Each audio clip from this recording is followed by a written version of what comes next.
लेना तो लेना जरूर, मगर किसी ऐसे से पंगा ना लेना जो सदियों से आपका पेट पाल रहा हो। मगर ये बात बांग्लादेश को समझ नहीं आई और बांग्लादेश ने इंडिया के साथ पंगा लेकर खुद अपने पेट पर लात मार ली है। इंडिया जो फूड सप्लाई करता था बांग्लादेश को, जिसमें प्याज, आलू और खाने पीने के मुख्तलिफ अशिया शामिल थी, इंडिया ने उनके एक्सपोर्ट पर रोक लगा दी है। तो बांग्लादेश ने कहा कि भाई कोई बात नहीं, इंडिया नहीं देता तो ना दे, हम पाकिस्तान से ये सारी चीज़ें इंपोर्ट करेंगे। अभी बांग्लादेश को ये फैसला लिए 48 घंटे का वक्त भी नहीं गुजरा था तो ये खबर सामने आई है कि बांग्लादेश में खाने पीने की अशिया में शदीद कमी आ चुकी है। वहाँ पे महंगाई इतनी ज़्यादा बढ़ चुकी है कि वहाँ के लोग पीने के लिए दूध तक भी अफोर्ड नहीं कर पा रहे और ये सब इंडिया से पंगा लेने का नतीजा है। इसी टॉपिक पे आज हम बात करेंगे पाकिस्तान के अवाम से, तो आइए चलिए हमारे साथ। मैं तो सबसे पहले ये समझता हूँ कि बांग्लादेशी कौम ने जिस तरह से अपने हक के लिए जिस तरह से खड़ा हुआ है, खड़े होकर उन्होंने दिखाया है, और जिस तरह से वो तब्दीली और इनकलाब किसको कहा जाता है, उन्होंने उसका एक अक्स दिखाया है अपने। जिस तरह से उनकी स्कूल गोइंग बच्चे, कॉलेज गोइंग बच्चे, यूनिवर्सिटी, रेडी पान, शहर के, मुल्क के हर तबका जो है वो सड़क पर निकला है और वो अपनी जो हक के लिए जो है वो लड़ा भी है और उसने कुर्बानियाँ भी दी हैं। बिकॉज मेरा पॉइंट ऑफ व्यू ये है कि शेख हसीना, ऑल्दो कि वो उनके जो लीडर था उसकी बेटी थी, उनके बानी की लीडर थी, बानी जो था शेख मुजीब उनकी बेटी थी, बट द थिंग इज़ कि एक फ़रिश्ता भी अगर हो तो एक ख़ास वक्त के बाद कौम उससे भी जो है वो जान छुड़ाना चाहती है। तो एक के बाद दूसरा, दूसरे के बाद तीसरा, जिस तरह से वहाँ पे भी सो कॉल्ड इलेक्शंस होते रहे और आवाम के आज़ादी इजहार राय का ख्याल नहीं रखता रहा, तो उससे क्या हुआ कि जो है वो हवा गुब्बारे में भरती रही और एक वक्त आया कि वो गुब्बारा फट गया। अब मेरा पॉइंट ऑफ व्यू ये है कि अब चूँकि हसीना वाजिद को पूरी दुनिया में सिर्फ एक मुल्क में पनाह मिली और वो थे भारत। अब इंडिया में जब उनको पनाह मिली तो अब इंडिया की पूरी कोशिश है और वो पूरी दुनिया के साथ मिलकर, जो उनके सपोर्टर हैं उनके साथ मिलकर ये पूरी कोशिशों में लगा हुआ है कि बांग्लादेश की इकॉनमी किसी भी तरह अपने पाँव पर खड़ी ना हो पाए। क्योंकि अगर बांग्लादेश की इकॉनमी अपने पाँव पर खड़ी हो गई तो उनका नैरेटिव जो है, जो एंटी बांग्लादेश है, वो उनका नैरेटिव दफन हो जाएगा। और इस हवाले से चूँकि मेरा ताल्लुक़ खुद टेक्सटाइल इंडस्ट्री से है, तो textile is the backbone of the Bangladesh economy और दुनिया का सबसे बड़ा गारमेंट मैन्युफैक्चरर जो है वो बांग्लादेश है। उसकी अब वो सेक्टर भी इस वक्त बुरी तरह से मुतासिर हुआ है।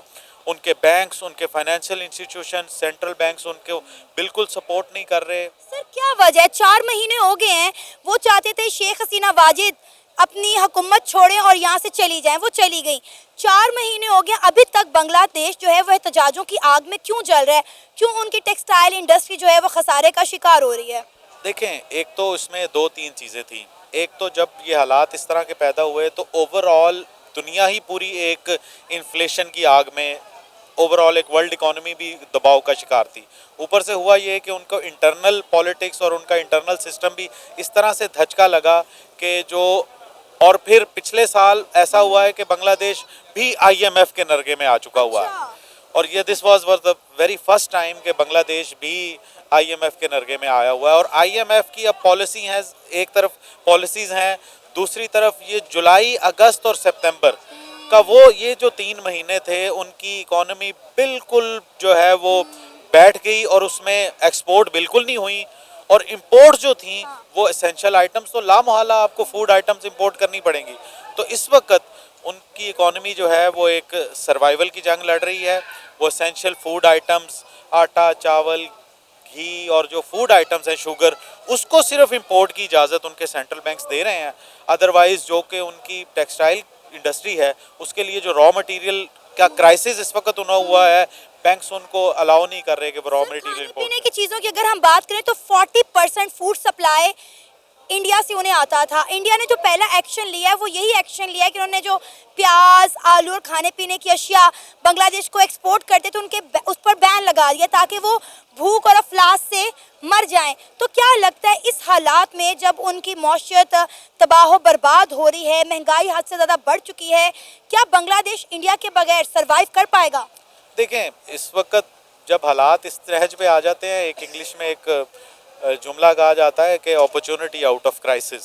तो इस क्राइसिस के अंदर भी पाकिस्तान जैसे मुल्क के लिए एक अपॉर्चुनिटी है। और लास्ट वीक आपको के लिए एक खबर है कि Pakistan for the very first time 2000 ton sugar जो है वो बांग्लादेश को उन्होंने एक्सपोर्ट की है। This was the very first time ऐसा हुआ है। तो इस हालात बांग्लादेश ने फैसला किया था यही कि अगर इंडिया हमें नहीं देता खाने पीने की चीजें तो कोई बात नहीं, हम पाकिस्तान से लेंगे। चलिए अच्छी बात है, पाकिस्तान ने सपोर्ट किया, लेकिन पाकिस्तान को एक बार सोच लेना चाहिए कि वही बांग्लादेश है जिसने मशरकी पाकिस्तान से बांग्लादेश बनने के लिए इंडिया की हमायत मांगी थी, और इसी के लिए, इसी बांग्लादेश को बनाने के लिए, मशरकी पाकिस्तान से बांग्लादेश बनाने के लिए इंडियन आर्मी और पाकिस्तान की आर्मी आमने सामने हो गई थी। 1971 की जंग हमें नहीं भूलनी चाहिए। देखें, ठीक है, वो एक तल्ख हकीकत थी, उसको मेरा ख्याल है एक डरावना ख्वाब समझ के हमें भूल जाना चाहिए। बिकॉज के अब जिस तरह की ग्लोबल वर्ल्ड ऑर्डर इस वक्त चल रहा है, दुनिया एक ग्लोबल विलेज की तरह बन चुकी है। अब ना आपका कोई मुस्तकिल दुश्मन है, ना आपका कोई मुस्तकिल दोस्त है। आपका नेशनल इंटरेस्ट ही आपका सबसे बड़ा दोस्त है, और नेशनल इंटरेस्ट को आपने अपनी टॉप प्रायोरिटी पे ऊपर रखना है। ठीक है, हालात आपके माजी कोई इतना ताबनाक नहीं है पाकिस्तान का बांग्लादेश के साथ हालात और माजी, लेकिन हमें चाहिए कि इस क्राइसिस के अंदर हमें दोनों मुल्कों को एक एक कदम पीछे हटकर अपने ताल्लुकात को मजीद मजबूत करना चाहिए। ये फॉर्मूला फिर इंडिया के लिए क्यों नहीं लागू हो सकता? अगर हम बांग्लादेश के साथ एक एक कदम पीछे हट के ताल्लुकात बेहतर करने में पहल कर सकते हैं, तो इंडिया के साथ क्यों नहीं? बिल्कुल करना चाहिए। मैं तो ये समझता हूँ कि पाकिस्तान की भारत के साथ तिजारत खुलनी चाहिए।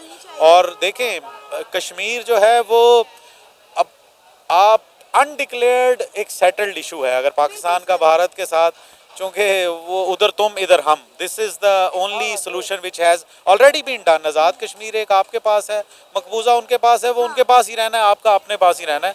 तो इसको भी कश्मीर के इशू को एक साइड पे रखते हुए हमें इकोनॉमिक इशू को सामने रखना चाहिए। और बिल्कुल जिस तरह हमें बांग्लादेश के साथ एक कदम पीछे आना चाहिए, हमें बिल्कुल भारत के साथ भी एक कदम पीछे आना चाहिए, और एक दूसरे के साथ इक्तिसादी ताल्लुकात जो है वो उसको बढ़ाना चाहिए। हम आपस में अना की जंग के अंदर जो है वो सिर्फ और सिर्फ नुकसान गरीब आवाम का हो रहा है। बांग्लादेश ने जो फैसला किया है इंडिया के खिलाफ जंग छेड़ने का, क्या वो उनका फैसला ठीक है? क्या बांग्लादेश इंडिया के आगे टिक पाएगा? नहीं, देखें, ये तो एक बिल्कुल समझ लें कि बचगाना बात है कि अगर बांग्लादेश ये समझता है कि वो इंडिया के साथ उसके साथ सामने खड़ा हो जाएगा। इंडिया एक उभरती हुई इकोनॉमिक एशियन टाइगर है, उसको एक्सेप्ट करना चाहिए, भले वो पाकिस्तान का दुश्मन हो, लेकिन जो हकीकत है वो हकीकत है। तो आई थिंक भारत जो बांग्लादेश है उसको बड़ा वाइजली इस क्राइसिस की के अंदर डिसीजंस लेने पड़े होंगे। बट उसमें एक चीज़ और भी है कि अभी ये अबूरी हुकूमत है बांग्लादेश में। अभी उनकी लॉन्ग टर्म पॉलिसीज़ क्या होंगी, उनके लॉन्ग टर्म जो है वो डिप्लोमेटिक डिसीजंस वो क्या लेंगे, वो वाज़े उसी वक्त होगा जब वहाँ पे एक मुंतखब हुकूमत, एक इलेक्शंस का ऐलान होगा, और उसके बाद जब एक मुंतखब हुकूमत आएगी तो तभी आप एक लॉन्ग टर्म बांग्लादेश की पॉलिसीज़ क्या होंगी फ्यूचर में उसका अंदाज़ा लगाया जा सकता है। अभी चूँकि सेटअप ही एक अबूरी है और अबूरी ही डिसीजंस लिए जा रहे हैं, उसमें कुछ इमेच्योर लोग भी हैं उनकी मिनिस्ट्री में, तो इस वजह से भी थोड़ा सा ताल्लुकात में जो है वो तंगी आ रही है भारत बांग्लादेश। रेवोल्यूशन जो होता है ना, अगर आप हिस्ट्री देखें, वो कोई भी सो कॉल नहीं होता, उसके पीछे काफ़ी सारी स्ट्रगल होती है, उसके पीछे एक ना लोगों की मतलब कह लो कि कुर्बानियाँ होती हैं। आपने देखा अगर वहाँ पे ये सारा जो मामला हुआ तो उसके पीछे काफ़ी सारी रीजंस थी, लोगों ने बड़ी कुर्बानियाँ दी थी उसके पीछे। तो मैं तो उसको सो कॉल नहीं कहूँगा। तो बाकी आपने नेक्स्ट क्या बात की? तो सर अभी इंडिया ने उनके फूड सप्लाई जो है वो बंद कर दिया, जिसमें खाने पीने की अशिया शामिल थी। देखिए जी, आपको पता है कि साउथ एशिया में कोई अकेला इंडिया तो नहीं है ना जिसके पास कोई फूड आइटम्स हैं, और भी इतने सारे उनके ऑप्शंस हैं बांग्लादेश के पास। तो जहाँ तक बात है कि बांग्लादेश की जो फॉरेन पॉलिसी है, अगर वो उसके ऊपर इंडिपेंडेंट हो, वो डिपेंडेंट ना हो इसके ऊपर, तो वो सर्वाइव कर सकते हैं। बस बात यह है कि उनको इंटरनेशनल नॉर्म्स को देखना चाहिए। इसमें मैं कहूँगा कि जो इंटरनेशनल ऑर्गेनाइजेशंस होती हैं लाइक यूएनओ और इस तरह की ना, उनको अपना रोल अदा करना चाहिए। सर अभी तो बांग्लादेश ने पाकिस्तान से मदद मांगी, उन्होंने कहा इंडिया हमें खाने पीने की चीज़ें नहीं देता, ना दे हम पाकिस्तान से ले लेंगे। पाकिस्तान में आप खुद देखें कि महंगाई कितनी ज़्यादा है, तो क्या इस वक्त हम भी पाकिस्तान की अगर बात करें तो पाकिस्तान भी सियासी और मौशी बहरान से गुजर रहा है। आपको लगता है हम ऐसी सूरत हाल में बांग्लादेश की मदद करने के काबिल भी हैं?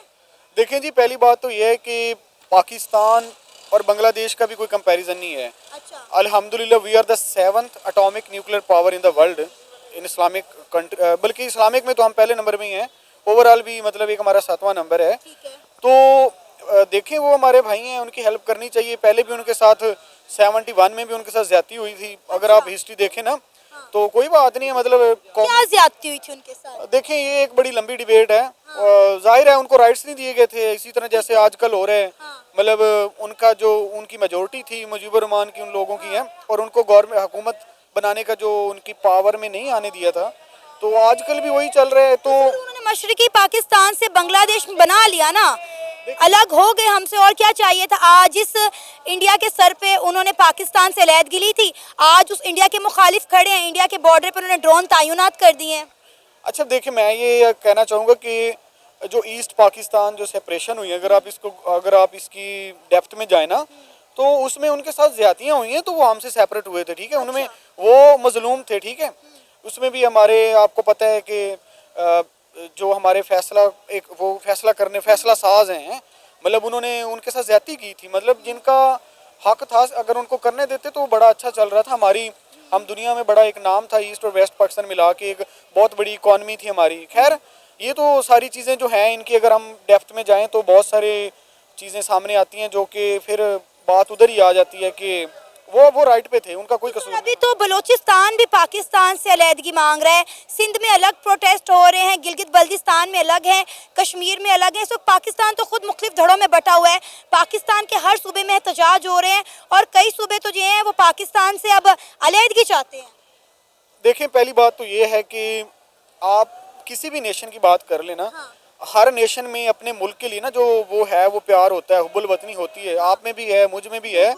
लेकिन जब आपको अगर वो कहें कि आप अपनी मर्जी से बात ही नहीं कर सकते, आप अपनी मर्जी से घर से बाहर नहीं निकल सकते हैं, आप अपनी मर्जी से जो है वो कह लो कि किसी को वोट नहीं दे सकते, किसी को इलेक्ट नहीं कर सकते, जब मतलब डेमोक्रेसी का कोई वो कल्चर ही नहीं रहता जहाँ पे सो कॉल्ड मार्शल लॉ होता है, तो फिर इस तरह की वाइब्स आना शुरू होती हैं। फिर लोग बगावत करते हैं, फिर बगावत उस लेवल की करते हैं कि क्या मैं बताऊँ, आपके सामने है, सीरिया सामने है, बांग्लादेश है, और बहुत सारे एग्जांपल्स हैं। ठीक है, जब तक लोगों को उनके बेसिक जो ह्यूमन राइट्स हैं अगर उनको वो नहीं मिलेंगे तो वो इस तरह के, अल्लाह ना करे ये हो सकता है, ये पॉसिबल है। सर आपको पता है आजकल तो पाकिस्तान में भी एक नारा चल रहा है, लेके रहेंगे आज़ादी, तेरे बाप से लेंगे आज़ादी, तो क्यों ना देगा हमें आज़ादी? हमने तो 1947 में आज़ादी ले ली थी, अब किससे आज़ादी चाहिए पाकिस्तानियों को?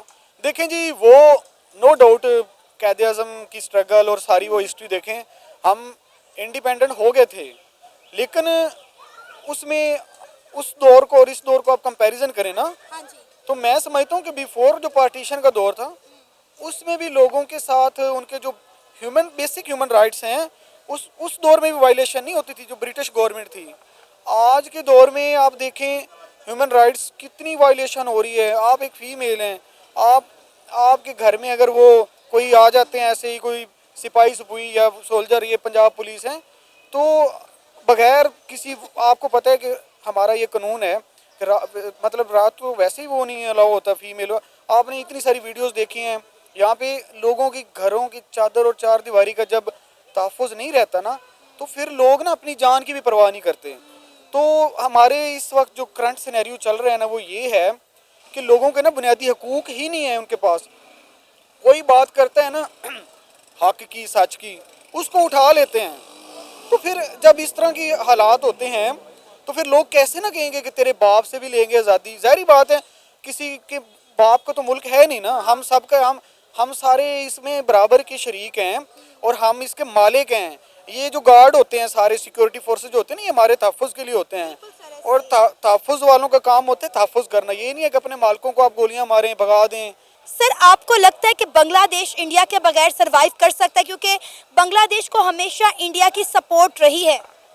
देखिए, नो डाउट इंडिया ठीक है, मतलब इकोनॉमिकली उनसे बेटर है, सारी चीज़ें हैं, लेकिन उसमें भी काफ़ी सारे इश्यूज हैं जो मतलब हसीना वाजिद को वो सपोर्ट करते हैं। तो ये एक फैक्ट है। दूसरा रिलीजियस फैक्टर है वहाँ पे वो, क्योंकि जाहिर है अब इंडिया जो है वो भी कोई ह्यूमन राइट्स का कोई इतना अच्छा मुल्क नहीं है वो रहने के लिए। वहाँ पे देखें मुसलमानों के साथ कितनी ज़्यादतियाँ होती हैं, और वहाँ पे देखें आप सिखों के साथ भी हुई हैं। तो अगर बांग्लादेश में ये चीज़ें हो रही हैं ना, तो उसके पीछे भी काफ़ी सारे महरक़ात हैं। तो बांग्लादेश सर्वाइव कर सकता है, it's not a big task for Bangladesh. लेकिन यह है कि उनको अपनी पॉलिसी इंडिपेंडेंट बनाना पड़ेगी, फॉरेन पॉलिसी उनको और ऑप्शन देखने पड़ेंगे साउथ एशिया में, ठीक है। तो पाकिस्तान भी उनकी हेल्प कर सकता है, इसमें कोई इतना मसला नहीं है। चले बैन लगा दिए तो क्या हुआ, पर वो जो सूरत हाल चल रही है ना बांग्लादेश के अंदर, वो इंडिया चाहता है कि जो मैंने अपना सरमायाकारी वहाँ लगाई हुई थी उसका मुझे बेनिफिट अब मिलना चाहिए था, तो वो हालात ख़राब हो गए वहाँ पर हसीना वाजिद के जाने की वजह से। अब वो चाहता है कि यहाँ एक मखलूक हुकूमत बनाई जाए जो हमारे मातहत काम करे। अब वो उनको नज़र आ रहा है कि वहाँ पर कहते हैं खालिदा ज़िया की हुकूमत बनने वाली है, साथ जमात इस्लामी मिल के हुकूमत बनाना चाहती है, इसलिए उनको सूरत हाल वहाँ पर उनकी ख़राब है। अब उन्होंने ये चीज़ें शुरू कर दी हैं, उनके खाने पीने की अशिया बंद कर दी हैं, उन्होंने ड्रोन लगा दिए जी, उन्होंने भी अपनी बॉर्डर पर लगा दिए हैं, पर वो दिखावा है किस्म का, वो चल रहा है, वो तो एक दूसरे की तरफ से जगह चल रहा है। अब वो ये चाहता है कि इंडिया के किसी भी तरह से मेरी जो वहाँ पर बनी हुई है, ग्रिप बनी हुई है, वो मजबूत रहे। वहाँ वो चाहता है कि मखलूक हुकूमत बने। सर बात ये है कि पंगे तो बांग्लादेश ले रहा है, इंडिया ने तो पहले कोई एक्शन लिया ही नहीं है। जो कुछ कर रहा है बांग्लादेश खुद कर रहा है। बांग्लादेश ने पहले जो है वहाँ पे हिंदू कम्युनिटी को टारगेट किया, उनके घरों को जलाया, दुकानों को लूटा, खवातीन के रेप किए, बच्चों को तशद्दुद का निशाना बनाया, फिर इंडिया के बॉर्डर पर जाके ड्रोन लगा दी। इंडिया को खुद बोला कि भाई अपने प्रोजेक्ट बंद करो। तो सारा कांड तो मैं कह रही हूँ बांग्लादेश खुद कर रहा है। देखो वो इसलिए कर रहा है ना कि अब जोर जो डला हुआ है कि जो हमारे सरमायाकारी जो हमारी लगी हुई है, अब ये क्या काम हो रहा है यहाँ पर। अब उन्होंने देखा कि हम अगर हमको जब उनकी बात मानते हैं तो सारा हमें अब उनका निज़ाम हमें चलाना पड़ेगा यहाँ पर। इसलिए उनकी आवाम ने एक इनकलाब पैदा किया, वो हुकूमत चेंज की। 15 साल हसीना वाजिद ने इंडिया के कहने पर हुकूमत की वहाँ बैठ के। अब वो चेंज हुआ है, अब वो चाहते हैं कि हमारी हुकूमत बने। अब आवाम चाहती है हुकूमत हमारी हो, यहाँ पर हर चीज़ हमारा निज़ाम चले, इंडिया का निज़ाम ना हो। जिस भी बेस पे उन्होंने ये सूरत हाल पैदा की कि उन्होंने वहाँ पर हिंदुओं के खिलाफ कार्रवाई शुरू कर दी। पर ये गलत है, जो भी कुछ किया उन्होंने अपने मुल्क में जो कर रहे हैं वो गलत कर रहे हैं। कि एक कहते हैं वो अक़लियत के लिए जो भी है उसका एक तहफ़्फ़ुज़ है, उसके हर मामला है उनके मुल्क में। कोई बात नहीं, इंडिया ने भी इसका रिएक्शन दिया है। इंडिया ने भी जो है जो गैर कानूनी बांग्लादेश इंडिया के अंदर रह रहे हैं उनको निकालना शुरू कर दिया है। ये तो गलत है ना, एक तो दिखावा हो रहा है, एक दूसरे को दिखाने के लिए, एक दूसरे का बढ़ बढ़ के मामला करने के लिए हो रहा है कि वो कर रहा है तो मैं भी करूँगा। उसकी आवाम ने भी कहना शुरू कर दिया कि जी यहाँ से बंगाली निकालो जी, इनके बंद ये कर दो, इनके सारा निज़ाम खत्म कर दो। ये तो काम गलत हो रहा है ना। गलत इसलिए हो रहा है कि इस टाइम इंडिया ने जो अपनी सरमायाकारी थी, जो इतना बड़ा बजट उनको दिया था, वो कहाँ जाएगा उसका। सर बांग्लादेश ने भी तो इंडिया का इस्तेमाल किया ना। आप ये भी तो देखें, जब उन्हें मशरकी पाकिस्तान से बांग्लादेश बनना था उन्होंने इंडियन आर्मी को पाकिस्तान आर्मी के सामने खड़ा कर दिया, और आज वही इंडियन आर्मी को और इंडिया को धमका रहे हैं, इंडिया के बॉर्डर पर ड्रोन लगा रहे हैं। देखिए आज वो उन्होंने उनको अलहदा किया था ना, आज वही बांग्लादेश पाकिस्तान के साथ आया हुआ है। पाकिस्तान की वो मिन्नत कर रहा है कि मेरे हमारी मदद करो, खाने पीने के अशिया के लिए वो उनसे बातचीत कर रहा है, और सियासी तौर पर और उसको क्या कहते हैं फौजी सतह पर भी बातचीत हो रही है कि हमारी मदद की जाए। अब देखिए वही एक टाइम था कि इंडिया ने बांग्लादेश को अलहदा करवाया था, अब इंडिया वही बांग्लादेश पाकिस्तान के साथ खड़ा हो गया आगे जब मुकाबला हो रहा था। और पाकिस्तान मदद भी कर रहा है, बांग्लादेश को खाने पीने की चीजें भेज रहा है। होगा, बिल्कुल ऐसे ही होगा, क्योंकि वहाँ यही सूरत हाल पाकिस्तान ने पैदा करनी थी। पाकिस्तान ने इंडिया के अंदर जो क्या कहते हैं वो जनूबी पंजाब है, उनका पंजाब का एरिया है, उससे भी लहदा करना है। अब वो सिखों की जो तहरीक थी वो भी अब कामयाब होती नजर आएगी। अब अगर बांग्लादेश से मामला होता है तो इधर सिख खड़े हुए पंजाब के अंदर, पंजाब के साथ ही बंगाल है, दोनों साथ साथ हैं दोनों, और दोनों का ही बॉर्डर से साथ साथ लगते हैं, बंगाल को बांग्लादेश को लगते हैं, जिसका अब बेनिफिट इंडिया को नुकसान होगा, पाकिस्तान को बेनिफिट मिलेगा चीज़ का। पाकिस्तान की तहरीक इधर से अब जोर पर डालेगी खालिस्तान के लिए, जो हिंदुस्तान के लिए मसला डाल रहा था, क्या कहते हैं सिखों के लिए मसला बना था। अब ये देखें कि बांग्लादेश हर सतह के ऊपर उन्हें इंडिया का बड़ा साथ दिया था। अब आगे जो मामले हो रहे हैं, अब वो ये मामले हो रहे हैं कि खालिदा ज़िया जो हुकूमत करना चाह रही हैं, अब आना चाह रही हैं, अब वो हसीना वाजिद के लिए परेशानी का बाइस बनेगी। वो इसलिए कि 15 साल वो जेल में रही हैं बहुत। अब अगर वो जेल से बाहर आई हैं तो अब उन्होंने भी आगे जब हुकूमत करनी है तो उनके लिए हसीना वाजिद के लिए परेशानी करनी है उन्होंने। इंडिया का ये चाहता नहीं है। इंडिया ने 15 साल उनको हुकूमत करवाई है, हसीना वाजिद के सारे हर तरीक़ेकार को हैंडल किया हुआ था उन्होंने। बांग्लादेश ने तरक्की भी तो की ना शेख हसीना वाजिद के टन्योर में। आप देखें कि टके की वैल्यू कितनी ज़्यादा थी, उनकी मौशियत आप देखें कि पाकिस्तान से कितनी ज़्यादा बेहतर थी। टेक्सटाइल इंडस्ट्री पाकिस्तान में नहीं लगती थी, बांग्लादेश में जाना प्रेफर करती थी। अब बांग्लादेश वहाँ यही देखती थी कि ये हमारा सारा मामला जो ना इंडिया हैंडल करता है, हमें यहाँ पर कुछ नहीं मिलता, हम हुकूमत हमारी है, सारा काम इंडिया करता है। वो हसीना वाजिद को बढ़ाया हुआ था उन्होंने, इसलिए इनकलाब आया वहाँ पर। इनकलाब जो आया वो इसलिए आया कि इंडिया को यहाँ से, इंडिया का रसूख यहाँ खत्म किया जाए बांग्लादेश से। तो वो इसलिए अब क्या खत्म हो गया ना। अब हाल देखें क्या हो गया, खाने पीने को तरस रहे हैं, महंगाई हद से ज्यादा बढ़ चुकी है, पीने के लिए वो दूध भी अफोर्ड नहीं कर पा रहे। देखिए अब अपनी सूरत हाल तो होगी ना, अब उनको बर्दाश्त तो करना पड़ेगा ना। अब पाकिस्तान इंशाल्लाह ताला इनकी मदद करेगा, पाकिस्तान भरपूर तरीके सामने नजर आएगा आपको। जो पाकिस्तान को ये बैकग्राउंड कहते थे कि पाकिस्तान तो बैकग्राउंड चला गया, पाकिस्तान का तलक ही नहीं है बांग्लादेश के साथ, बांग्लादेश आ गए, पाकिस्तान भी चला गया। पर अब वो नजर आएगा बांग्लादेश को कि पाकिस्तान कहाँ पर है। आज बांग्लादेश को पाकिस्तान की याद आ रही है कि पाकिस्तान हमारा भाई है, हमारा मुल्क है, हमारा दोस्त मुल्क है, हमारा बरादर मुल्क है। अब उसके बड़ा भाई समझ के उसको आगे सामने लेके आ रहे हैं पाकिस्तान को।